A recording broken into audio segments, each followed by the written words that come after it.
Всем привет, друзья! Сегодня мы снова с вами приготовим зефир. На этот раз это будет клубнично-кокосовый зефир с шоколадом. Поверьте, будет очень интересно. Я расскажу, как сделать шоколад внутри зефира и так, чтобы зефир у вас никуда не уплыл. Но об этом чуть позже, а пока я хочу поделиться с вами новостью. Теперь вы можете поддержать меня в создании качественного контента, чтобы я понимала, что вам интересно, нравится, чтобы я придумывала что-нибудь интересное. В общем, вы можете стать спонсором моего канала и поддержать меня. Подробнее всю информацию вы найдете на главной странице канала. Ну а сейчас мы приступаем к приготовлению зефира. И как всегда, для начала мы готовим рабочую поверхность. Это может быть поднос, либо противень холодный и лист пергамента. Также заранее нужно приготовить кондитерский мешок и насадку. Так как у нас внутри будет кокос, советую брать насадку с широким основанием, для того, чтобы кокосовая стружка спокойно выходила из насадки и зефир не ломался и не застревал в насадке. Поэтому выбирайте насадку, которая вам нравится. В описании под видео я оставлю название моих насадок, которые я обычно использую в приготовлении такого зефира. Также нам понадобится шоколад молочный. Если вы любите черный, темный шоколад, конечно, можете взять его. Здесь у меня 75 грамм шоколада, и сейчас я вам расскажу лайфхак, как можно быстро растопить шоколад. Берем чашку, наливаем кипяток и окунаем наш пакетик с шоколадом буквально на 2 минуты. И как видите, он уже начинает плавиться, то есть вам не понадобится ни микроволновка, ни водяная баня. Можете оставить его, этот пакетик, так до надобности. Теперь берем ингредиенты, которые мы будем добавлять в дежу миксера. Мы будем одновременно взбивать белок и варить сироп. Итак, в дежу миксера нам понадобится куриный белок, у меня 40 грамм. Белок нужно брать холодный. Пюре яблочное густое тоже должно быть холодное. Посмотрите на эту густоту. Вот именно такая густота пюре будет идеальная. 50 грамм яблочного пюре и 60 грамм пюре клубничного. Как сделать клубничное пюре? Просто пробиваете клубнику блендером и буквально минутку провариваете. Все, пюре готово. Добавляем сахар и отставляем в сторону. Теперь смешиваем все ингредиенты для сиропа. Это вода, сахар и агар-агар. Просто все смешать. Агар-агар у меня с силой геля 900. Если у вас агар больше, пересчитайте количество агар-агара под вашу силу геля. И теперь начинается самый интересный процесс. Мы одновременно взбиваем белок с пюре фруктовым и варим сироп на средних оборотах. Белок у меня взбивается тоже на средней скорости миксера. Если вы думаете, что вот так белок уже готов, он взбился, то нет, этого недостаточно.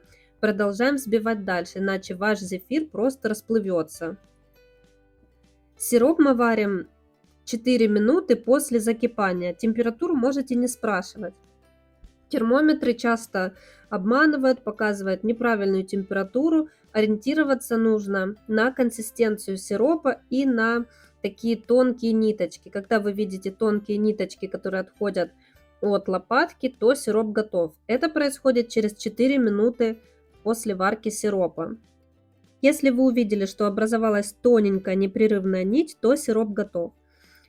Включаем миксер на максимальную скорость и тоненькой струйкой вливаем сироп. Слишком тонко вливать не нужно, вливаем уверенно, помогаем лопаткой. Вам нужно буквально за 10 секунд добавить весь сироп во взбивающийся белок. Сотейник должен быть чистый, ничего не пригорело.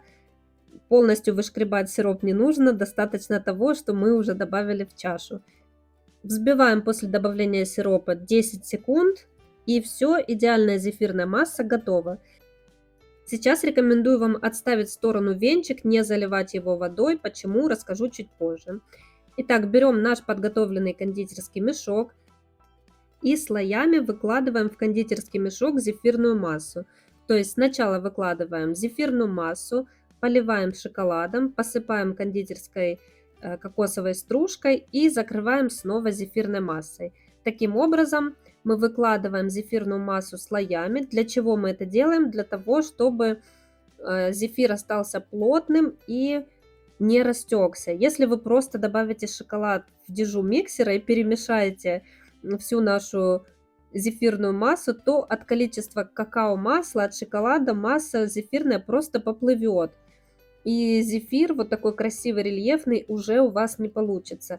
Поэтому важно шоколад добавлять по чуть-чуть, слоями. Можете также смазать кондитерский мешок шоколадом буквально немножко и точно так же выкладывать зефир. Именно это помогает сохранять зефирной массе свою плотность. И напоминаю вам, что работать нужно очень быстро, так как масса зефирная застывает мгновенно, агар-агар схватывается, у вас не будет времени подумать, добавить, что-то ровно разложить. Вы должны работать как машина, все должно быть схвачено. Именно для этого мы сразу подготовили рабочую поверхность, кондитерскую насадку и работаем быстро. Зефир вы можете заворачивать как в одну сторону, так и в другую. Единственное, советую одну партию зефира закручивать в одну сторону, чтобы зефир у вас не получался разный. Теперь, пока еще зефир свежий, не успел подсохнуть, посыпаем его кокосовой стружкой. Так стружка схватится, и после того, как зефир уже подсохнет, она не будет отпадать. Но при желании можете, в принципе, этого не делать. И все. Теперь зефир отставляем в сторону, убираем его на какую-нибудь полочку, на открытую ровную поверхность при комнатной температуре. Запекать его не нужно, потому что кто-то спрашивал, нужно ли его сушить в духовке. Нет, оставляем в комнате. Теперь рассказываю, для чего нам понадобился венчик. После того, как мы отсадили зефир, вы можете проверить, получится ли у вас зефир. Берем венчик и проверяем, схватился ли на венчике зефир. Если вы видите, что он плотный, упругий, то все, вы можете быть уверены, что ваш зефир получится. Если же масса напоминает крем, то, к сожалению, ваш зефир будет тоже кремообразный. Скорее всего, вы медленно работали, и зефир уже стабилизировался, агар-агар стабилизировался, и вы не сможете получить правильный зефир. Мой зефир сох 18 часов. Вот такое сухое донышко должно получиться, влаги нет, он абсолютно сухой, то есть понятно, что зефир идеально подсох. В среднем зефир сушится где-то 10-24 часа, в зависимости от влажности в вашем помещении. Если вы сушите зефир 2-3 и более дней, и он у вас продолжает оставаться влажным, то, к сожалению, он уже не высохнет. Придется подождать сухой погоды, сухой температуры, чтобы отопление у вас в квартире работало, тогда зефир обязательно получится при сохранении технологии приготовления. Готовый подсохший зефир мы соединяем две половинки и притрушиваем его сахарной пудрой. Если вы переживаете, что от сахарной пудры зефир может выделить влагу, то на 100 грамм сахарной пудры добавьте буквально пол чайной ложки кукурузного крахмала. Крахмал будет впитывать влагу, но опять же, это если вы переживаете, если эта влага вообще появится. Можете просто обсыпать, как я, в сахарной пудре. Я в зефире уверена, знаю, что влаги не будет, все сделали правильно, поэтому просто сахарной пудры будет вполне достаточно. Вот такой красивый зефир получился. Я люблю большой зефир. Вы, конечно, можете делать его абсолютно любой формы, в зависимости от насадки, это уже ваш выбор. В этот раз я решила использовать вот такую насадку. Описание этой насадки вы найдете в описании под видео. Зефир мы храним в герметичном контейнере при комнатной температуре, либо же в холодильнике, если у вас современный холодильник, который не выделяет много влаги, и вы уверены в том, что там сухо и прохладно. Тогда да, можете поставить его опять же в герметичном контейнере в холодильник.